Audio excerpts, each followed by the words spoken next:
নমস্কার, রসনার বাসনাতে আমি আজকে একটা লোটে মাছের রেসিপি করে দেখাবো। এর জন্য আমি লোটে মাছ নিয়ে নিয়েছি। এটাকে কেটে ধুয়ে আমি পরিষ্কার করে নেব।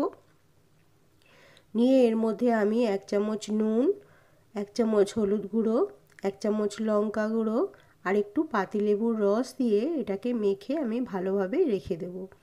একটা মিক্সির বাটির মধ্যে আমি একটা মিডিয়াম সাইজের পেঁয়াজ নিয়েছি, একটা টমেটো নিয়েছি, 1 চামচ আদা বাটা নিয়েছি, 1 চামচ হলুদ গুঁড়ো লঙ্কা গুঁড়ো দিয়ে পেস্ট বানিয়ে নিলাম। এবার আমি মাছগুলোকে ফ্রাই প্যানের মধ্যে ভাজতে দিয়ে দিলাম। এখানে গ্যাসের ফ্লেমটাকে আমি হাই করে রেখে দিয়েছি। দিয়ে মাছগুলো খুব সতর্কর সাথে উল্টে ভেজে নিতে হবে, কারণ লোটে মাছ খুব নরম হয়। তার জন্য এটাকে একটু কড়া করে আমি ভেজে নেব এবং খুব হালকা হাতে এগুলোকে উল্টে আমি ভাজবো। দুদিকটাই আমি একটু কড়া করে ভেজে নেব। আমার গলার আওয়াজটা হয়তো শুনতে আপনাদের একটু অন্যরকম লাগছে, কারণ আমার প্রচণ্ড ঠান্ডা লেগেছে। তার জন্য আপনাদেরকে ক্ষমা চেয়ে নিচ্ছি আপনাদের কাছে, যে বুঝতে অসুবিধা হওয়ার জন্য। মাছগুলোকে ভালো করে আমি ভেজে নেব।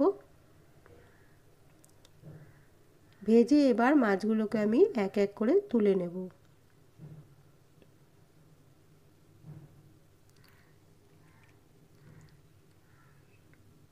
এবার মাছগুলো তুলে নিয়েছি। এবার ওই ফ্রাই প্যানের মধ্যে যেটুকু তেল ছিল তার মধ্যে আমি গোটা জিরে ফোড়নের জন্য দিয়ে দিলাম। জিরেটাকে আমি একটু ভেজে নেব লাল করে।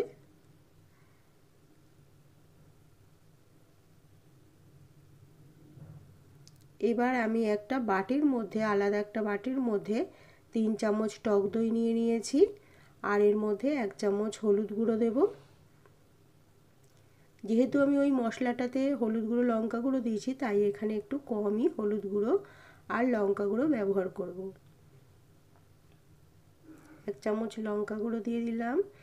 দিয়ে দইটা ভালোভাবে মিশিয়ে নেব আমি।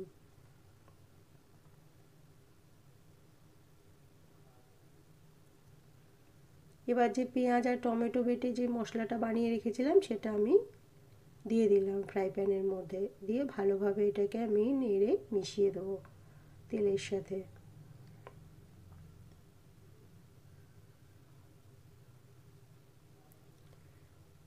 তেলের সাথে একটু ভাজা মতো হয়ে গেছে। এবার টক দইটা আমি এর মধ্যে দিয়ে দেব। এভাবে একবার লোটে মাছ খেয়ে দেখবেন, মাছটা অপূর্ব লাগবে খেতে। আমি খেয়েছি, তাই আমি আপনাদের বলতে পারি যেটা অপূর্ব হয়েছিল। একবার আপনাদের বানানোর অনুরোধ রইল। যদি ভালো লাগে তাহলে কমেন্ট করে আমাকে অবশ্যই জানাবেন, আর একবার রান্না করে নিজেরা খেয়ে দেখবেন কেমন হয়েছে। ভালোভাবে মিশিয়ে দিয়েছি। এবার এর মধ্যে আমি স্বাদ মতো নুন দিয়ে দিলাম।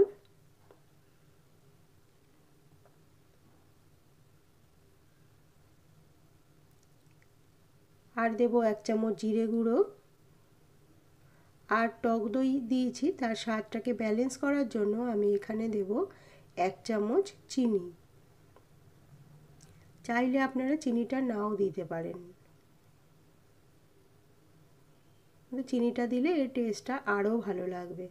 এবার আমি সমস্ত মশলাগুলো এর সাথে মিশিয়ে দেবো, গ্রেভিটার সাথে ভালোভাবে মিশিয়ে দেবো। দিয়ে এবার আমি এটাকে একটু ঢাকা দিয়ে রাখবো কিছুক্ষণের জন্য। এখানে আমি কোনো রকম জল দিচ্ছি না, কারণ আমি একটু শুকনো শুকনো মতো করব, তাই জল দিলাম না। বা তেল বেরিয়ে এসছে মশলা থেকে।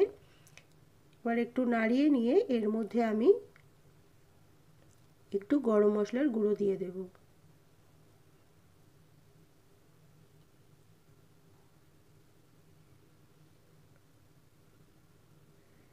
এবার এই গরম মশলার গুঁড়োটাকেও আমি গ্রেভির সাথে ভালোভাবে মিশিয়ে দেব।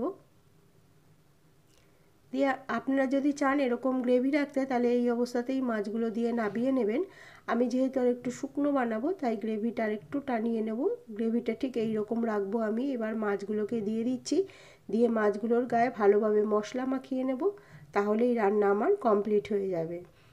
যদি ভালো লাগে তাহলে লাইক এবং সাবস্ক্রাইব করতে ভুলবেন না। অতি অবশ্যই একটা সাবস্ক্রাইব করে দেবেন, আর লাইক করলে আমি উৎসাহিত হয়ে আরও নতুন নতুন রেসিপি আপনাদেরকে বানিয়ে দেখাবো। তাহলে আমারও খুব ভালো লাগবে। আর কমেন্ট অবশ্যই করে জানাবেন যে রেসিপিটা কেমন হলো, আর আপনাদের বানানোর অনুরোধ রইল। আজকের রেসিপিটা এই পর্যন্তই। আবার দেখা হবে অন্য কোনো দিন অন্য কোনো নতুন রেসিপির সাথে।